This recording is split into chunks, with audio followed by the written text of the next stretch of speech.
What's going on, everybody? Welcome back to Dirty Degens. I'm your host, Josh, and we have a little bit of a ridiculous show here for you today because it has been a wild day in the market with lots of ups and downs, fake news, and everything else. So tonight we're going to dive into it, but not only that, could the worst be over for Bitcoin, or is there more to fall? And of course, this greatly impacts the whole market as a whole. Right now, everything hinges on Bitcoin. So is the worst over? Soon we're going to find out. But jumping right into it, as you can see, oh, wait, I'm on the daily. Let's fix that. I had it pulled up, but then I was looking at something. We had quite the wild weekend that kind of bled into today. You know, Sunday, here we go. We're starting and we just fall all the way down. Then this morning, we started to come back up with some fake news spikes that kind of tricked everything back out. But it was quite a fall and a decent recovery, to say the least. Hopefully we can hold, but it hinges on many things that are going on in the world as a whole, especially with Bitcoin closely following stock market. But what caused the whirlwind today? Well, the Cabosi letter kind of lays it out pretty good for us. So we'll go ahead and follow that. Market opened and there's a lot of threats of tariffs. Europe and Asia had terrible days and it bled right into US equities. But at 10:15 a.m. Eastern time, while George was actually streaming, I was covering it with him. And we had some crazy volatility due to a fake tariff deal headline that basically was saying Trump was considering pausing tariffs for 90 days. That was basically said to not be true. And as a result, the S&P quickly wiped all of those gains. And there you go. But the biggest news of the day is actually China. Again, it's always China. But Trump is wanting to actually increase tariffs on China another 50%. So this would bring the total tariffs on China over 100% to 104%. So that is going to be pretty bad if that actually happens. But there is actually some positives to that. Now, there have been over, let's see here. Let's pull this forward. There have actually been 70 countries that have been reported to reach out to the United States wanting to, one, get the tariffs paused. And as a result, that means fixing the current trade situation. That's what everybody wants to do because they don't want to be on this tariff hit list. That's what we're going to call it, the hit list. And this is positive. However, there are some negative developments around it. Like, for example, Thailand and Vietnam are some of those countries. And even if they agreed to go to zero tariffs, the U.S. is saying that there's a slew of other issues with our current trade agreement to where they don't think that's even enough. So basically, Trump and the United States, they don't just want zero tariffs back and forth. They want completely 100% fair trade back and forth. And this results in other rules and legalities that need to come into play in order to wipe these tariffs out. So hopefully this week we're going to see a lot of development around the tariffs, and hopefully we'll get some news of them falling off or paused or anything like that, like we saw for Canada and Mexico. So it's not hopeless, it's hopeful, but right now it all hinges on basically Trump and Bessent and what they ultimately want to do with these countries and what they're trying to get out of it at the end of the day. So it's not going to be a quick turnaround, but the big hinge is China and Beijing. So if they do actually, Beijing is currently talking about raising their tariffs that they have on us to basically counter the tariffs that we're enacting on them. And this can only go on so long, but it could cause a lot of uncertainty and just market impact in the short term while this happens. Now, there has been some interesting developments. If you go to the Chinese, sorry, I'm not properly prepared. The Chinese embassy, just a couple hours ago, they actually tweeted out at Trump 3 hours ago, and all they tweet is at Trump. There was no tweet before it or anything like that. They're just trying to get his attention, I guess. So maybe they're trying to start talks. Maybe we'll see some more developments about this over the course of the next day or so. It has been pretty quick that we've gotten news back regarding the tariffs. So hopefully we'll be in the next day or so, we'll see some news that these are going to start to lessen. Talks are going positively, and just overall good developments. Because right now, the more tariff news that comes out, the harder markets are getting hit. And you also have, for example, EU trying to urge investors and market participants to be calm while they try to solve this issue. Because EU yesterday, or well, today for them, or well, today for us, yesterday for them, had their worst day in the market since 2008. And that's not just Europe that's seeing that. Many markets across the world are seeing that same situation, and it's not even that bad yet. So it goes to show you, if this carries on, how much worse it can be and the impact it can have on the crypto markets. And we do actually have some other headwinds that are coming for us as well. Right now, you've got Larry Fink of BlackRock saying the US is probably already in a recession. So if that happens, that's going to change other economic policies. But I don't really hold too much weight on this, because Larry Fink and others, JP Morgan, Jamie Dimon, all of these guys, for the last 8 months, they've been saying we're in a recession or that a recession is coming. It's just a lot of uncertainty. So they could be playing fear strings. And yeah, but a recession obviously would be no good. Trump definitely wants to avoid a recession, especially in the first half a year that he's president. So what the moves that he's making right now, he definitely can't do that and continue to blame it on Biden. So he doesn't not only want to crash all of the markets, but also cause a recession in the first 6 months that he's president. That would be a terrible look, not good. They like to have their first 100 days, their first couple quarters be positive for the economy as a whole. Sending it into a recession would not be good. So I'm hoping, we should all be hoping, that they're going to do what they can to avoid that. And, there's a lot of talks about the CME watch, that we're actually going to see a rate cut here in May. It's actually looking more and more like it. This number's been climbing actually, it's down a little bit. It was climbing, and I guess it fell a little bit more today. But nonetheless, over the course of the last couple weeks, the probability of a rate cut has been increasing. So that's what we need to see. We need to enter QE, get out of QT, and ultimately that will have a great impact on the market. And I've got more to show you as to why that will. But first, this week, we do have more headwinds. Now, the beginning of the week, it's pretty light. Not a whole lot's going on. We don't really care about the Fed minutes of the March meeting, because that's already all out in the open. We know what's happening there. It doesn't really matter. However, towards the end of the week, we have some economic data that will definitely impact markets. And the main one I'm looking at is these CPI numbers. So we've got inflation data coming out on Thursday, and then on Friday, some PPI numbers, but that's not nearly as important. What's really important is going to be the inflation data, and I'm expecting some volatility on Thursday for that reason, but we'll talk more about that as it gets closer. There are positive things that are going on, though. It doesn't mean that everything's over. And, some things are pointing towards, at least maybe the bottom's not in, but the bottom could be very close. And getting into that, you have major players such as Citadel. If anybody knows anything about markets and has been a market participant for the last 4 or 5 years, or has just paid attention to markets at all for the last several decades, Citadel is a major player, a major market maker, a major hedge fund, and they have a huge impact on markets. Now, a couple months ago, it was announced that Citadel has a big interest in entering crypto. This can be perceived 2 different ways: bullish or bearish.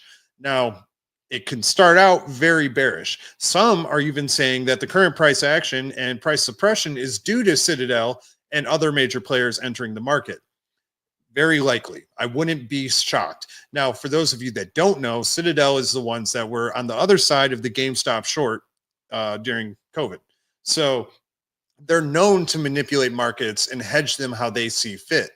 Now, hopefully they don't do that with crypto, but hey, market participants do what market participants want to do. So you can't really say that they won't, unfortunately. But it does show you that there are large market participants that are ready to enter crypto, that are getting involved, and they're placing their bets. So it goes to show you crypto's not dead, crypto's not dying. It's just in a lull phase, and we will get through this. It's just a matter of holding on. Right now, yes, we are in a bull market still, and I've got proof to show you that as well. But we are in a bearish trend within the bull market for sure, without a doubt. We've currently fallen under the 200 EMA and other EMAs, and that's not good. Basically, to regain bullish momentum, we need to reclaim those levels. And as Chester's saying, ASIC miners are not on sale still. The bull run is still on. That's a fact. When you start hitting bear market territory and it's unprofitable to mine, you start seeing them go on sale. And I don't think I pulled it up, but I did see some news today about basically analysts suggesting that Bitcoin mining is going to be under pressure soon due to the tariffs, because they will see price increases up to like 20% or so. Hopefully it doesn't impact them so much. We have seen currently, actually, the Bitcoin hash rate is at an all-time high.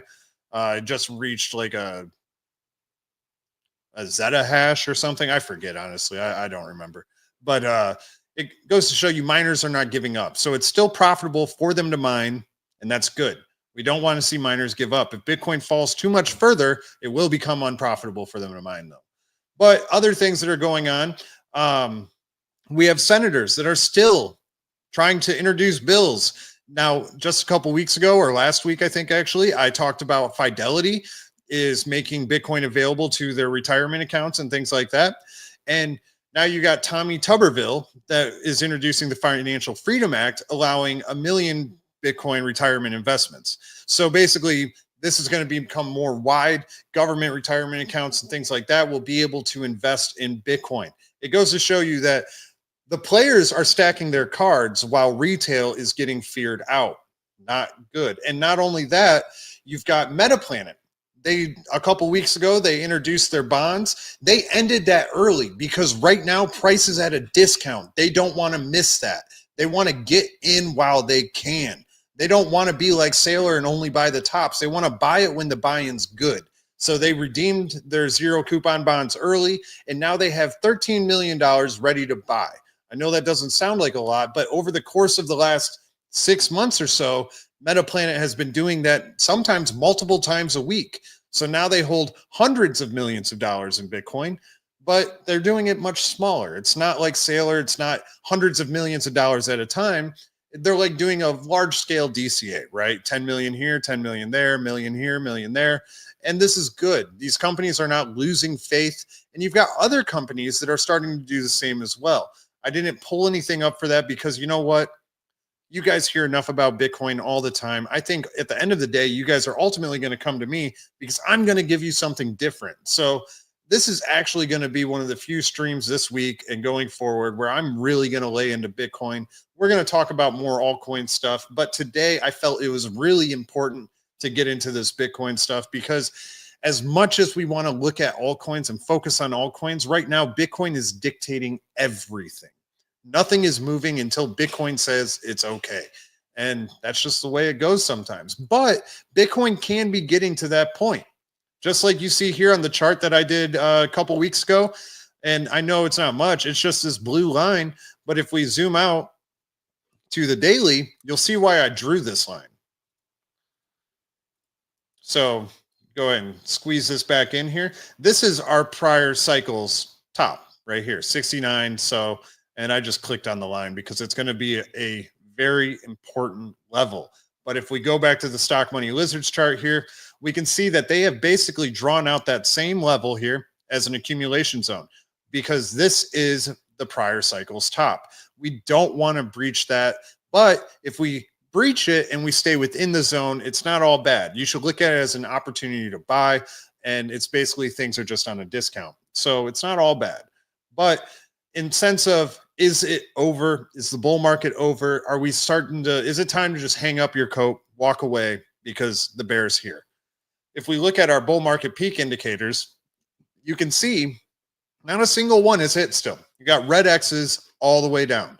So not a single indicator is hit that the top is in or that bullish momentum has completely left the building. So there's still hope to hold on. And that's why they're saying it's a 100% hold on CoinGlass here. But I believe that too. I'm in the same camp. I strongly believe that the top is not in for Bitcoin. There's still a chance to recover. And unfortunately, we're just going through loads of market uncertainty that is causing a huge wave of volatility and uncertainty, and ultimately a bearish trend.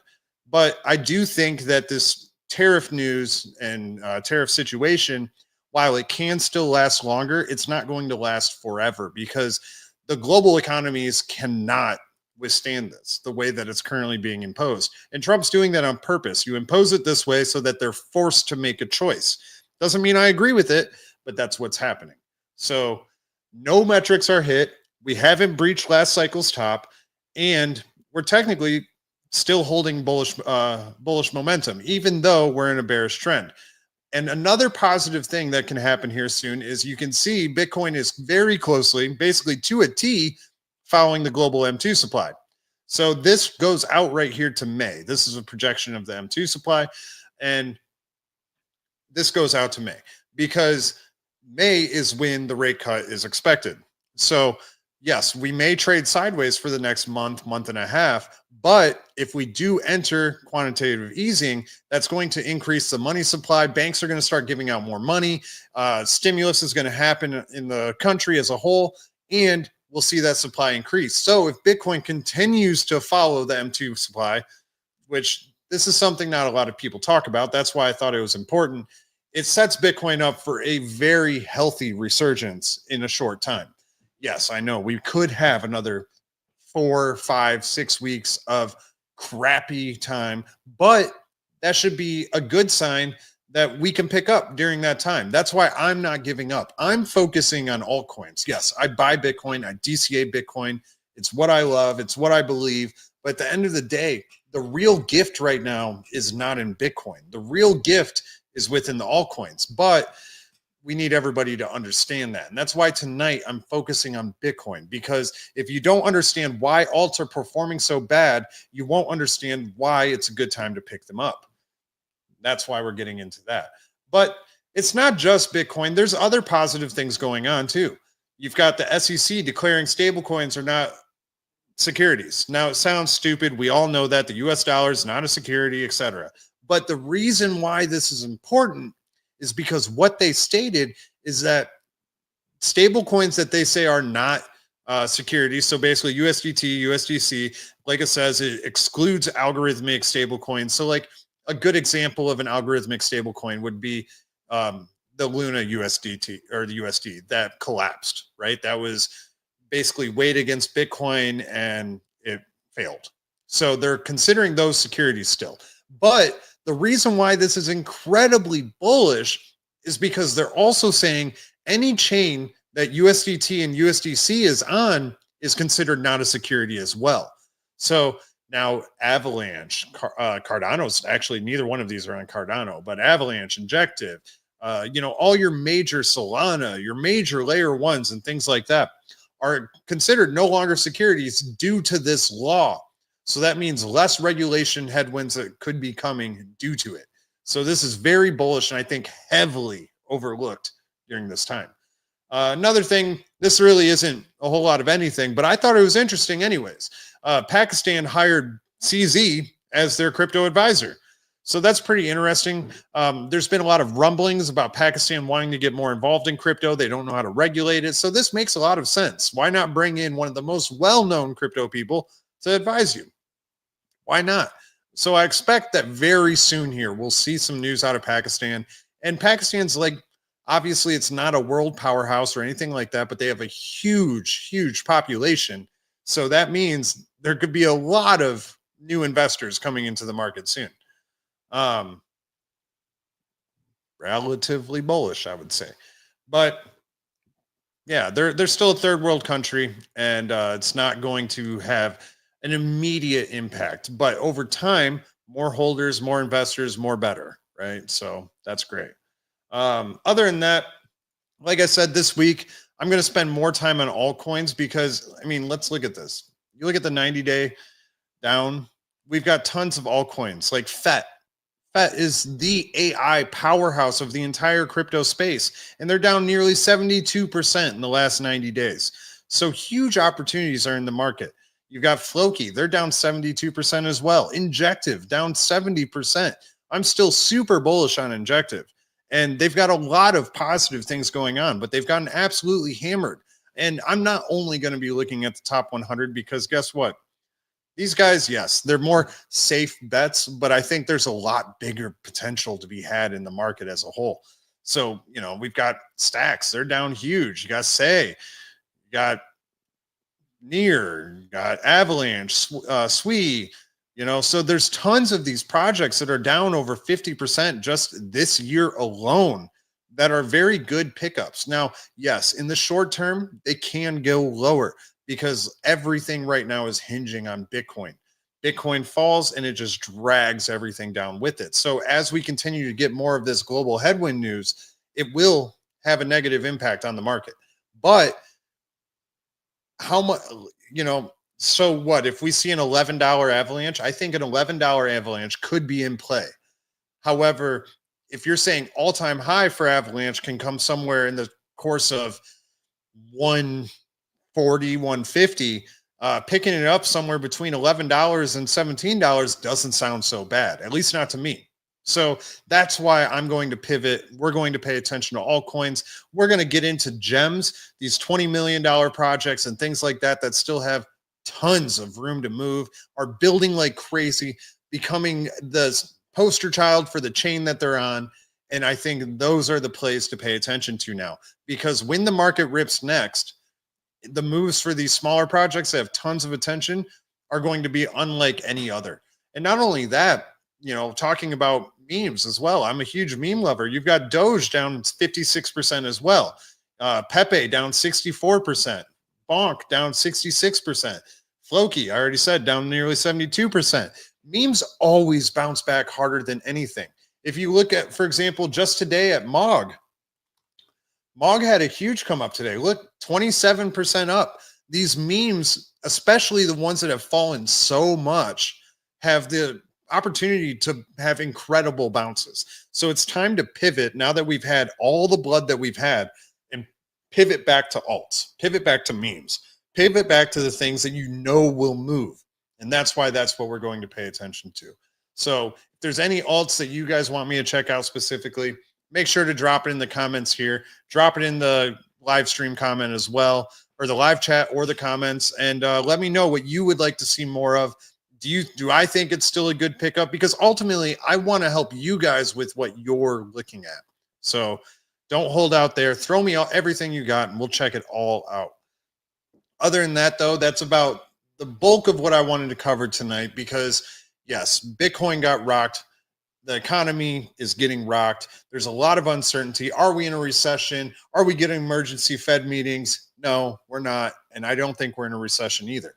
We're just in a time of economic turmoil, and this too shall pass. But I would love to open it up to the live chat, see if there's anything that anybody wants me to talk about or has any questions about anything they want me to check out, and I'll happily go over that. Otherwise, if there's not, I'll go ahead and close it out. Keep it nice and short and sweet tonight, and we can always check it out more tomorrow. I would like to do more live streams this week, so we'll see how many I'm able to get out there. But ultimately focusing on altcoins. What segments of the market are you most interested in? Are you interested in AI? Are you interested in new emerging layer ones, DPIN plays, RWAs? I follow them all. So let's talk about that and give you guys where you want the gems to come from. Check out chat here. Chester hopes that it's over. I hope so too. I really don't think it's going to be over until we start seeing a lot of these tariffs start to fall off. So hopefully we start to see some of those fall off this week. We really need the current administration to make some headwinds on that and let people know, hey, there's a good chance that there is talks that start and a lot of things do get paused. So that would be ideal. I know that guy wants to see RWAs for sure. Brings in money to help return investment while it grows. Yeah, absolutely. I fully agree with that. So we'll definitely check out more RWAs. There's a lot of good ones. I mean, of course, there's Ondo, but let's find the next Ondo. There's a couple that I'm looking at that look like they could be very strong for the future. But hey, Ondo's another one that I've been thinking about a lot lately. They're down pretty heavy, but they had a great resurgence. They've got a great future as well. They're currently down 45% in the last 60 days. They're launching their layer one. So, and not only that, there's a lot of investment giants, banking giants, BlackRock, JP Morgan, even that are talking about moving their infrastructure to blockchain and utilizing blockchain and projects like Ondo for their RWA infrastructure. And that's why RWA has got a very bright future. The problem is right now there's a very blurry line, right? We want things to be RWAs, but the problem is until the issuers of these assets that would become RWAs want to play game as well, it won't matter, right? Like I think it would be amazing to have all car titles, house deeds, things like that tokenized. But until the institutions want to play ball that way and want to handle it that way, it really won't matter. Like right now, for example, you've got the California DMV that's tokenizing car titles and things like that on the Avalanche blockchain. But it's only California. It's got to become more than that. And then we'll really see the RWA narrative pick up more and more. I think we're at the baby phase of the RWA narrative and it's just getting started. So definitely continue paying attention to that. There's a lot of opportunity in the market for that as well.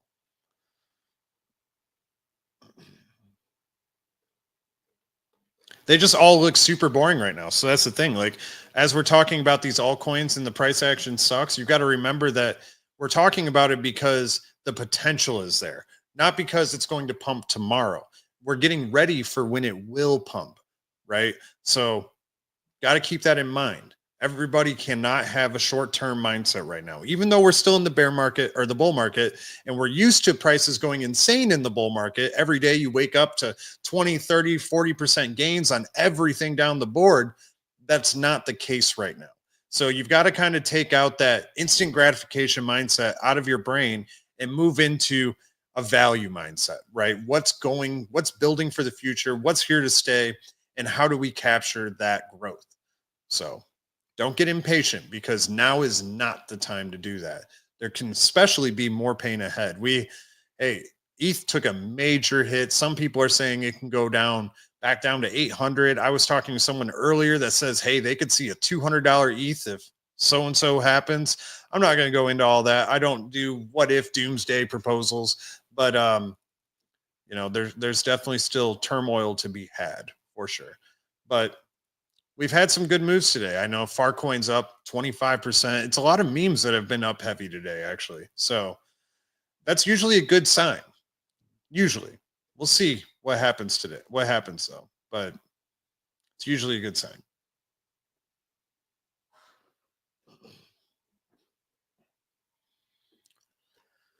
We're definitely due for a bounce. I know we've got a couple different major charts that are at support levels that are due for a bounce, such as like the total 2 and the total 3. You've also still kind of got USDT dominance at a resistance level. What's crazy though is Bitcoin dominance is still just going insane. Today at one point it tapped 70%. So, alts are just getting hammered. It's just that simple. But they will, not all of them, they will come back though. So definitely not time to give up. But it looks like things are slowing down here in live chat, so I'm going to go ahead and close things out. I will be back more this week. I will let you guys all know, though, I do have company from out of town, or actually from out of country. And it's also my fiance's birthday this week, so I may not be able to stream every night this week, but I will stream as much as I can and definitely more this week. But I appreciate you all tuning in. If you enjoyed it, smash up the likes, subscribe to the channel. I'll catch you on the next one. Peace.